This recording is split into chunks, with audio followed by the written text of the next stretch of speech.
¿no? Que muchas personas a veces nos comunican, o sobre todo los amigos miembros que están en la academia, nos preguntan sobre esta materia y que nace bastante duda al respecto, por decirlo menos, ¿no? ¿En qué momento estoy frente a una operación grabada? ¿En qué momento estoy frente a una operación de repente que no está dentro de la esfera jurídica? Esa es la idea. Determinar entonces en esta clase el día de hoy lo que vamos a desarrollar es, por un lado, el tema de los ingresos y por otro lado, el tema de los gastos, que a eso es lo que queremos aterrizar en principio, ¿no? A ver, en este tema que estamos analizando en concreto, dentro de la esfera, ustedes ven, por ejemplo, lo que se llama la ganancia de capital. Entonces, si están frente a un hecho que lo vamos a desarrollar a mayor profundidad, este tema de la ganancia de capital y lo que es la aplicación en conjunto del capital más trabajo, que también lo vamos a desarrollar a profundidad. Pero lo que quiero que quede en claro en esta materia es que ustedes entiendan que todo lo que está dentro de la esfera, entonces es un ingreso grabado. Y lo que no está dentro de ello, entonces es un ingreso que está inafecto, porque nunca ha estado dentro de la normativa como tal. Entonces vamos partiendo por ahí. Como ustedes se dan cuenta, el impuesto a la renta, que muchos me preguntan, ¿no? ¿Qué es el impuesto a la renta? ¿Por qué pagamos impuesto? ¿No? Mira que salió en el año 1934 con la ley orgánica la 7904. Qué importante entonces saber que el tema, este concepto, que claro, es aterrizado dentro de nuestro sistema jurídico, por decirlo, territorio peruano, pero esta situación no solamente, pues, vamos a decir que de alguna manera, pues, de 1934, mucho más antes viene bajo otras figuras, claro, estamos hablando del punto de vista de nuestra legislación. Entonces ahí tenemos, por ejemplo, lo que cambia ya es con el decreto supremo, la 287, en 1968. ¿Qué es lo que ocurre en ese tema? Material lo comparten, sí, claro, todo el material que vamos a exponer lo vamos a compartir, no nos quedamos absolutamente nada, lo que vamos a trabajar el día de hoy, el día de mañana, todo se comparte por si acaso. Entonces ahí hay que tener en cuenta, no se preocupen porque todo está quedando grabado en el tema básicamente de nuestros servidores, así que no hay mayor inconveniente. Entonces le decía... En el año 1968 se cambia, trae una profunda, digámoslo, reforma el tema de la normativa en materia tributaria, que básicamente nos lo categorizan, ¿no? Es así como actualmente nosotros conocemos el tema de las 5 categorías para el impuesto a la renta. ¡Qué maravilla!, ¿no? O sea, entender esta figura para luego hablar de repente primera, segunda, tercera, cuarta, quinta, ¿no? Entonces, finalmente tenemos pues el actual, ¿no? El actual, digámoslo, normativa, que es el Decreto Supremo la 169/2004, con la cual nos venimos regiendo pues en materia de sus modificaciones habidas y por haber, qué duda cabe, ¿no? Entonces, eso es lo que me interesa. Y vamos a entrar un poquito más a profundidad, ya, vamos a entrar un poquito más a profundidad para analizar. ¿Por qué analizamos? Usted dirá, no, yo, pero vine a un curso de impuesto a la renta para ver gasto, deducciones. Sí, el problema, ¿saben cuál es, amigos y amigas? No podríamos entrar de llano, no podríamos hablar de repente de una perspectiva de poder presentar una DJ anual si no conocemos el tema, en qué momento estamos frente a una figura, de repente estar grabado o no está grabado, con un tema básicamente de impuesto. Esa es la gran importancia. Entonces, por ello es que el día de hoy vamos a analizar las 3 teorías del impuesto a la renta y ustedes se van a dar cuenta la importancia de conocer estos escenarios para, de una u otra manera, poder admitir ese ingreso como un ingreso grabado, valga la redundancia, ¿no? Entonces empezamos analizando la primera teoría. La primera teoría nos habla sobre la fuente o la renta producto, ¿no? En algunas legislaciones se conoce como la teoría de la fuente, ¿no? Pero también conocida como la renta producto. Entonces, cuando analizamos esta situación en materia tributaria, vamos a determinar en qué momento, en qué escenario pues, estamos, digámoslo, bajo una operación.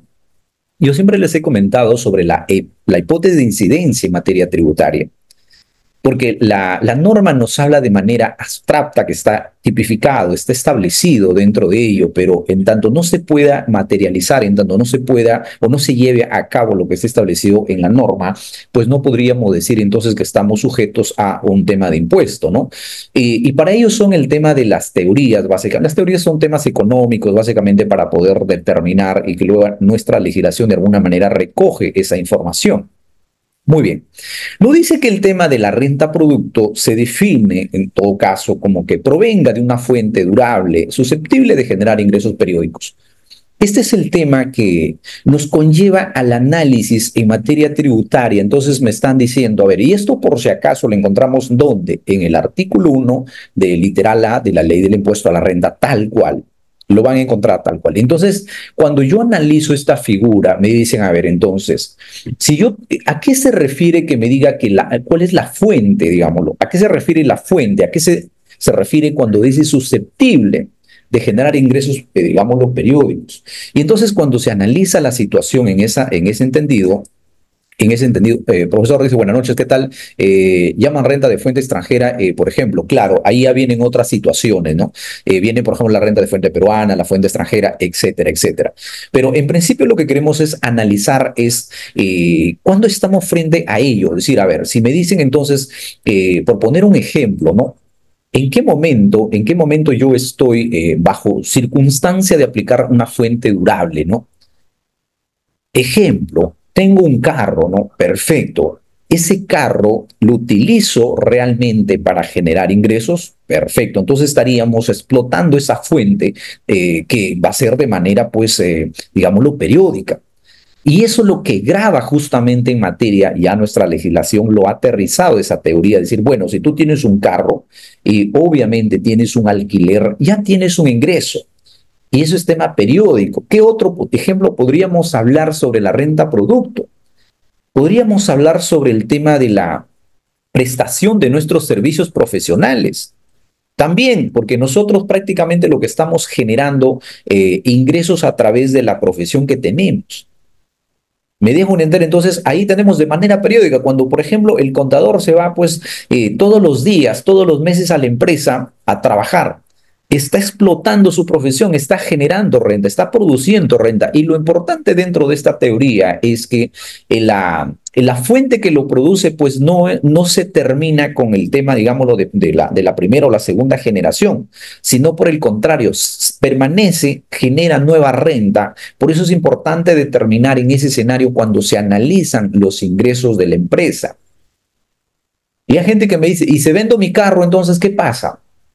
¿Qué pasa si yo vendo mi carro? Por eso es que las teorías nos permiten analizar esta situación muy importante en materia tributaria. Por ejemplo, en el grupo de la membresía nos preguntaban sobre ese tema. ¿Qué pasa? Mira, ¿el caso cuál es? Y espero que los amigos miembros entren todos. Pues el tema, la pregunta que nos hacían era lo siguiente. Si una persona natural compra, o sea, una persona natural sin negocio, para ser más precisos, una persona natural sin negocio compra el tema de los activos, ¿correcto? Hasta ahí estamos todo bien. Entonces esa persona dice, yo voy a comprar activos para tributar como qué, como rentas de primera categoría, lo cual está permitido dentro de la norma, me parece muy bien. Pero luego la persona natural dice, ¿sabes qué? Yo quiero poner una renta de tercera categoría.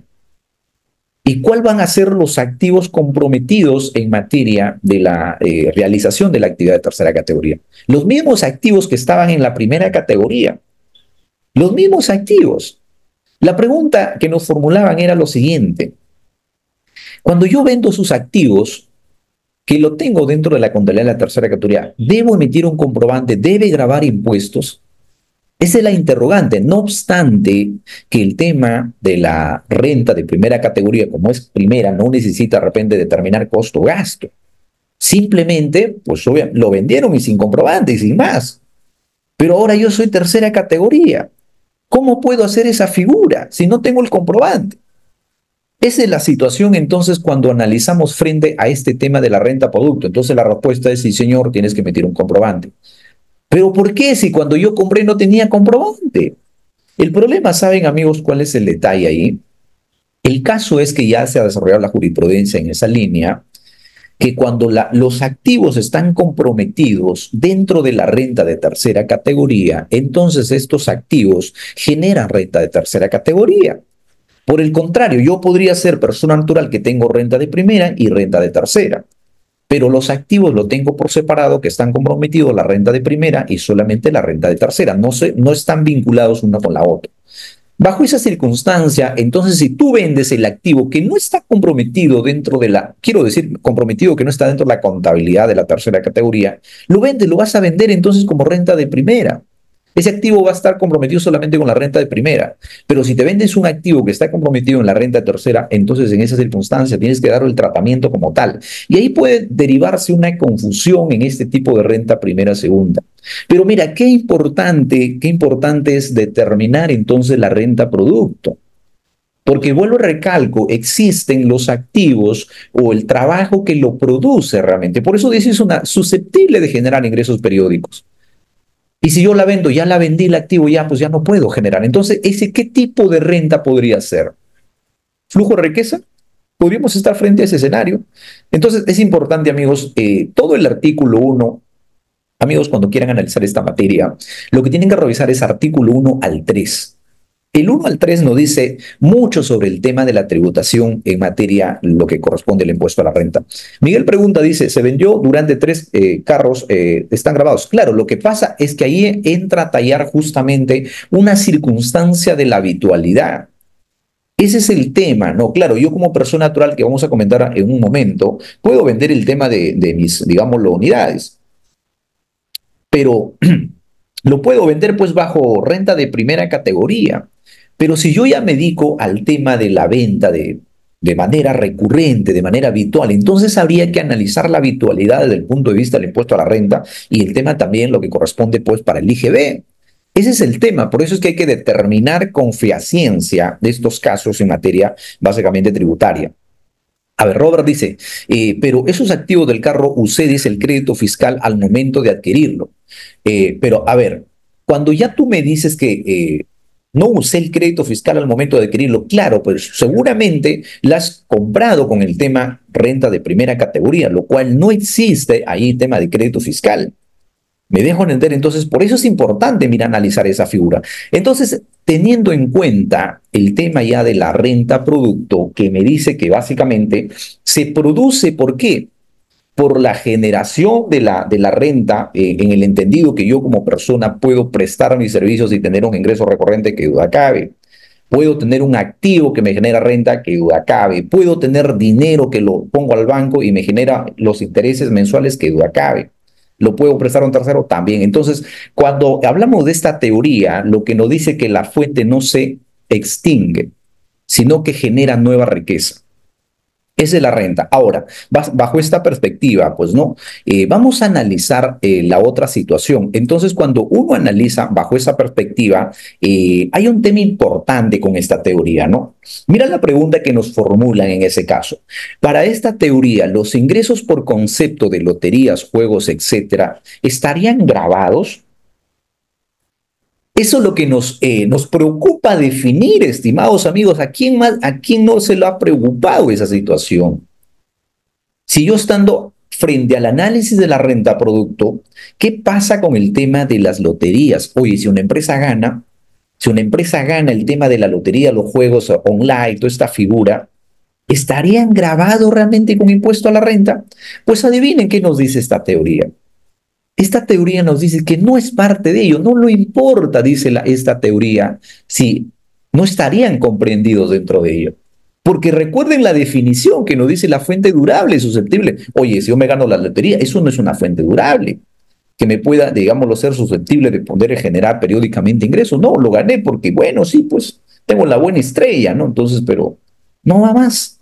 Entonces, para esta teoría es relevante el tema relacionado pues al concepto de la teoría de los, digámoslo, de la ganancia que uno pueda tener por concepto de loterías.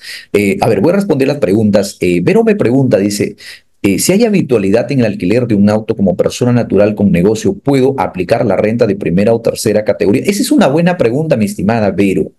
Mira, yo en alguna oportunidad se los había comentado en ese caso. Una cosa es el alquiler, por si acaso, y otra cosa es el tema que yo me dedica a la venta. Mira lo curioso, por eso es que a veces podríamos resultar un poco confundidos, diría, con la norma, porque el problema es que si yo tengo 5 carros y lo alquilo, entonces ya estaría frente a un tema de habitualidad y por lo tanto calificaría para hacer renta de tercera categoría. Si yo tengo, por ejemplo, una galería que tengo, pues, a ver, 15, 20 puestos y lo alquilo, ya estaría frente a un hecho supuesto grabado por renta de tercera, porque me estás hablando de la habitualidad. Esa es la situación. Entonces yo podría decir, no, no, pues a ver, cuidado, no te confundas. El tema es que la renta de primera, yo puedo seguir alquilando 2, 5, 6 carros bajo renta de primera. También puedo tener 5 o 6 departamentos alquilando, puedo tener 5 o 6 galerías alquilando bajo renta de primera. No tendría, siempre y cuando recuerden que sea persona natural. Si soy persona jurídica, ni hablar, pues, ni hablar, ahí no hay renta de primera.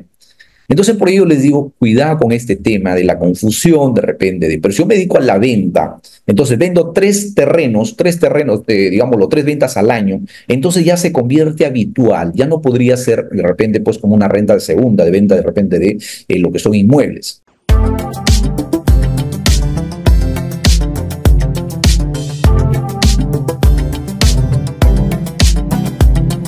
Suscríbete a nuestro canal de YouTube, es gratis, así no te pierdes ningún programa, porque serás notificado cuando salimos al aire.